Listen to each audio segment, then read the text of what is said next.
Okay, we're live. Welcome guys to this Q&A. I think you can see me okay. Can you see me okay? Yeah, you can. Alright, welcome to this Q&A. I was meant to record this a while ago. Now, circumstances didn't really allow for that to happen. And if you know, you know. I spoke a whole bunch of stuff on my Twitter.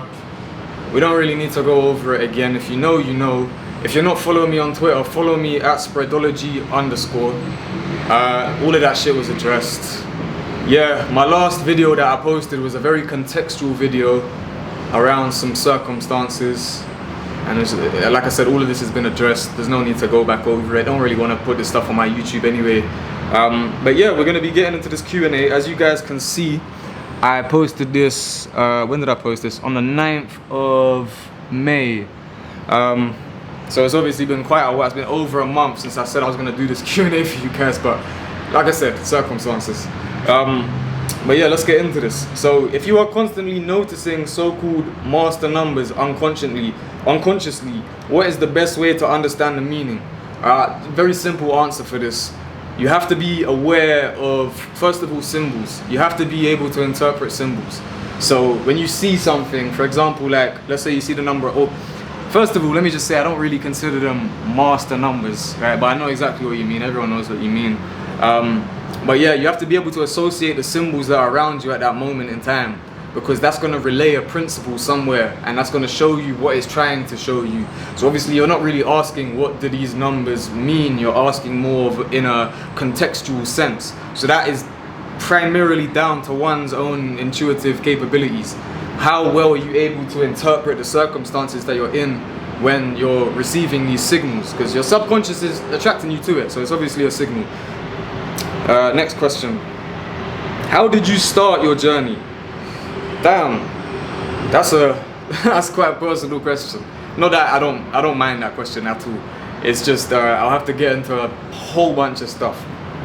Basically, my life was going in a certain type of way. I was involved with certain things. Circumstances made me not be able to be involved in certain things. Now, obviously, there was a whole bunch of stuff going on with COVID at the time. So this when I started my journey, like fully started my journey, when I actually I've said this on Twitter before, when I meditated and was actively meditating, and I quote unquote opened my third eye. I had the rising up my spine, which was the maddest sensation ever. But I was essentially being around certain things. I couldn't be around those things anymore, and there was a whole bunch of, to put it bluntly, absolute bullshit that was going on. Now I knew that stuff was bullshit, but because I was so preoccupied, I didn't care. But now I wasn't preoccupied. I was like, yo, they kept on saying that they're gonna bring out, the conspiracy theorists were saying that they're trying to give people this fucking, you get what I mean? And then I saw that it was happening. I was like, these people are right. This is, you get me? And from there, I wasn't trying to go down the whole conspiracy, psychosis, XYZ. I was then seeing the spiritual side of things. And that's how I really started it. I'd had moments before where I had started my journey and became conscious and aware, but that was the real starting point. And that was in February 2021, so just after I turned 19 years old. Yeah, and then it was March 2021 when I raised yeah. What's so crazy about someone being a 17/8? Depends what you mean by crazy. There's nothing crazy. 17 is just a favorable number to have. I would actually say that it's more favorable to be born on the 17th than the 8th.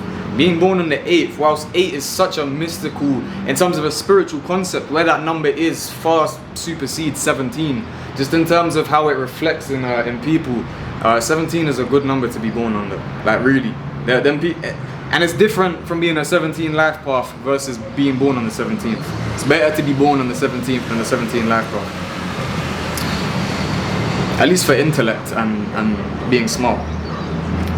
Thoughts on reincarnation. So I know this person. I would have said a whole bunch of stuff on my Twitter which would have answered this question already, but I'll go over it for the video's sake. Essentially, heaven and hell are not the way that people of a religious consensus mainly see it. Like they kind of believe it's just 50-50. You either go to heaven or you go to hell. Now there's layers of heaven and there's layers of hell. And so essentially, like, once you reach and attain a certain level of quote-unquote heaven, it's like incarnating again becomes more of a choice, let's just say it like that. And then there's the ultimate heaven, basically, which is only attainable through Christ. There is only one way, and it's through Christ. Now the layers of hell, again, I believe people can incarnate from these lower places. You know, like, I don't believe that every hell is a permanent sentence. Like, it filters the same way that the heavenly emanations filter. And essentially, like, let me put it this way, you can be in you can pass and you can be in a certain heaven, but that denotes that you have to incarnate again. I believe reincarnation is a real thing, but I will say that you as an ego, so me as Felix, I'll never live another life again. Like, this ego, the only way of the saving of the ego is through Christ, that eternal life of the ego, this essence. The Egyptians had their ideas as well, which is involving the preservation of the body. But yeah, I believe, but like I said, it's like the higher essence of the soul that incarnates and incarnates again. The lesser aspect, yeah, that doesn't incarnate again, ever. There's only one you. How do we find out the spiritual significance of a number? You meditate, you do your research, and you think.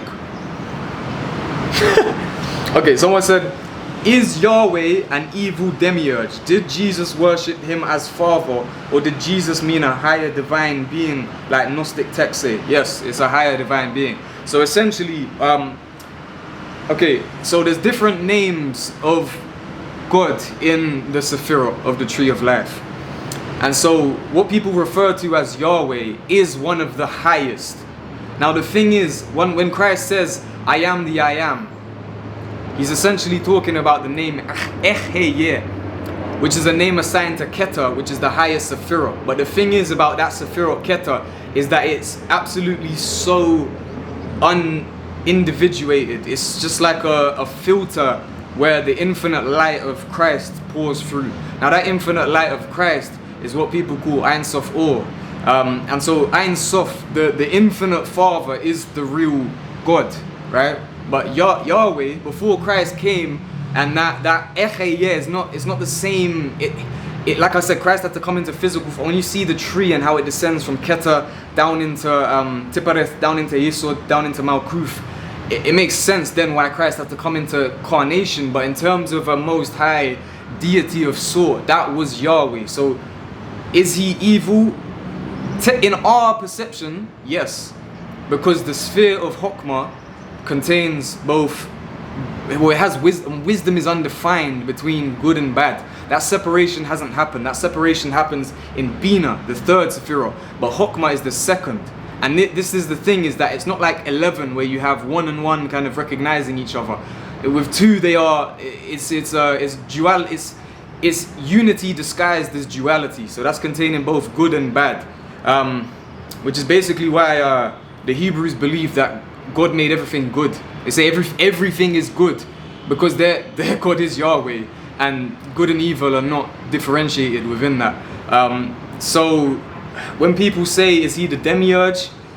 Technically yes, but it's a mechanism that had to be there in order to inflict judgment and punishment. Whilst now it's simply, if you don't accept Christ, you're not escaping the soul trap. Yeah, I hope that can answer and give more context. Are numbers karmic just as Vedic is karmic? For example, I am a 13, my sister's a 14, and my brother is a 15. So we all just happen to have numbers that go in order. Just a coincidence to you? Yeah, first of all, that happened, and I can't give you any meaning behind you're this day, you're that day, you're that day. But what I can say is 100% the numbers you incarnate with are karmic. 1,000,000%. Jupiter went into Taurus on May the 1st and ends on May the 14th, 2025. Do you reckon that with Taurus ruling the banking world, this could be a time where financial world finally falls apart and goes full crypto? Now, there'll definitely be renovation within the banking sector, but when that's touching the public, that will probably be when Rahu, the north node of the moon, for those who are unfamiliar with Rahu, enters Aquarius. Right now it's in Pisces. And shout out to Zach, because he's probably got them screenshots, and you will have them as well.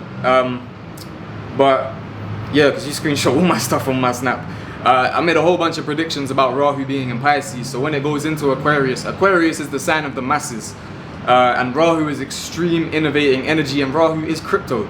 So yeah, that will probably be when that starts to take more of a public effect.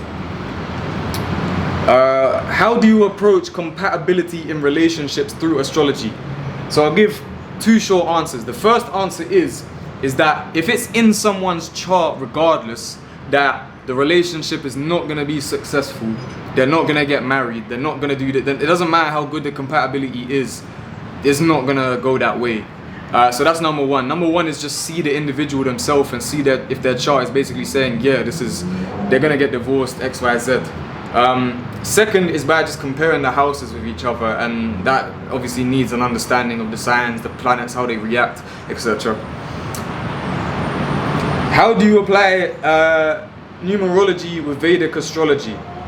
So essentially the Vedics had their understandings of the planetary energies coinciding with the numbers, and they said that the number 1 belongs to the sun, or I should say 1 owns the sun, 2 is moon, 3 is Jupiter, 4 is Rahu, the north node, 5 is Mercury, 6 is Venus, 7 is Ketu, the south node of the moon, 8 is Saturn, and 9 is Mars. What's with the numbers 17 plus 25 equals 42, which you've put in your video? Genuinely curious, because I was born on the 25th, and my mom is born on the 17th. I can't give away that answer right now, I'm sorry. Can you describe the pros and cons of being born on the 19th? It's an extremely karmic number. So one of the pros is that people can't mess with you in the same way. You're probably gonna have to be the cause of your own downfall. Like, that's one thing that I've really seen in my own life. Like, it never ends well for people who like try and mess with me, but like a lot of the bad in my life has been self-inflicted. And my name, I'm not a 19, but my name has 19 letters. So I tell this for you guys, and I've said this to a few people before, the amount of letters in your name is important. It's very important. So I have 19 letters in my name, so that's a pro of being born on the 19th. Con being born on the 19th is that when things are going bad, you're gonna get hit with that backhand. It's also a number that actually does denote some form occasionally, and okay, I don't want to say these 19s are possessed, because they're not, but 19 is a mechanism of how different states of consciousness in terms of like the levels of reality go from one place to another. So it is, as a spiritual mechanism, it doesn't mean 19s are possessed. It simply means that that number 19 as a spiritual mechanism ties in with how possession can happen. But that's got nothing to do with people born on the 19th, but it does mean that then, you know, if you're keeping up with certain habit, doing X, Y, Z, there is also the potentiality for extreme spirituality in 19 as well. Why did you say being born in 2002 isn't really a good year to be born? You said earlier that 2002 is better.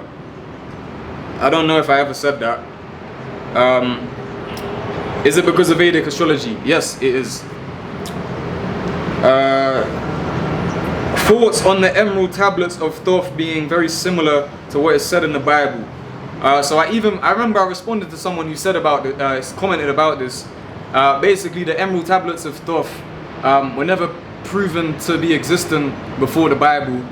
They were only, like, quote unquote, found, translated about 1,000 years ago. I can't even remember what I said in the, but basically everything I said in that tweet. Essentially, like it hasn't got much to do with Christ as an incarnate, I should say, as a physical, real life story that happened. But essentially, it's just it. In my opinion, it's a good thing because it shows the mirroring and paralleling of truth. Is Jesus Christ the only way into heaven? The most high heaven to get with the Father, the true infinite Father? Yes. Yes. What are 9 life paths general advice?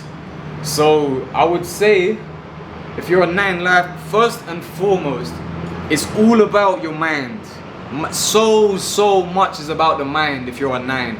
Even born on a 9 day, you have to understand that where your mind is at is always gonna latch onto something more than other people. It's gonna bind onto something, and that can then be, you know, like why people say that 9s are, well, first of all, the sphere of Yesod, which is the 9th sphere, is the sphere that contains the ideas of addiction. So Kabbalah super tied into numerology, but 100% need to focus on your mind. And if you're into this stuff, this type of stuff, just for you as general advice, test your mystic abilities, test your psychic abilities, train them.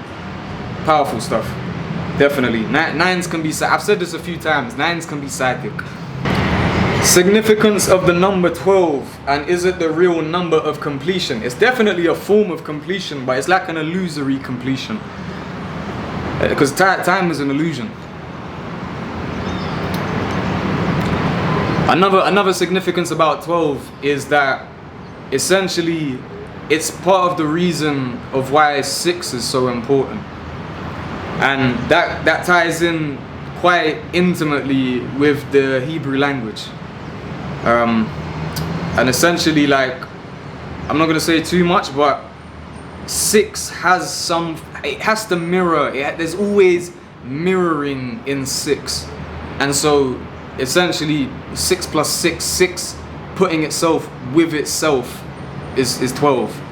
12 is a very important number spiritually, very important. But there's a reason why you see that 13 everywhere, and 13 is the 6th prime number.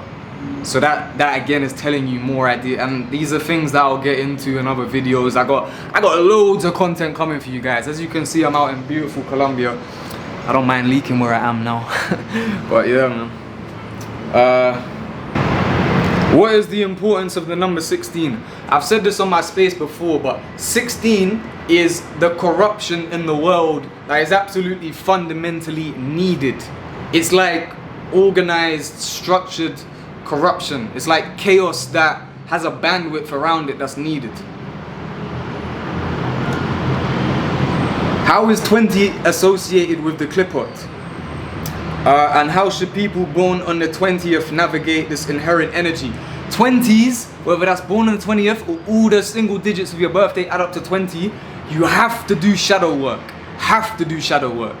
And why is 20 associated with the Clipot? Because you have 10 divine Sphirot and you have 10 demonic forces of parasitic. 10 plus 10 is 20. And also it's the 4th tetrahedral number, which that's some more complicated ideas I won't get into too much right now. How to pick the right time to buy a lottery ticket. Don't gamble. I don't recommend that people gamble. How do you, I don't gamble. I've never said that I gamble or anything to do with this stuff, so I'm sorry if you somehow managed to get an assumption that I gamble. Have you looked into Sufism? Not too much, but I don't want anything to do with Islam, really. Yeah, definitely we'll go into spiritual concepts though. Lately I've been seeing the time 11:11 and 4:44 a lot. Why is this? Well, in terms of what those numbers mean in your own experience, I can't give you that answer. But what 100% I can tell you is that if you're someone who is essentially wanting to learn more about this stuff, integrate this more into your life, first of all, I'll say as a preliminary, there is no point and it's only detrimental to get involved in anything occult if you do not put God at the forefront. Like, that's just the road to hell if you just wanna, yeah.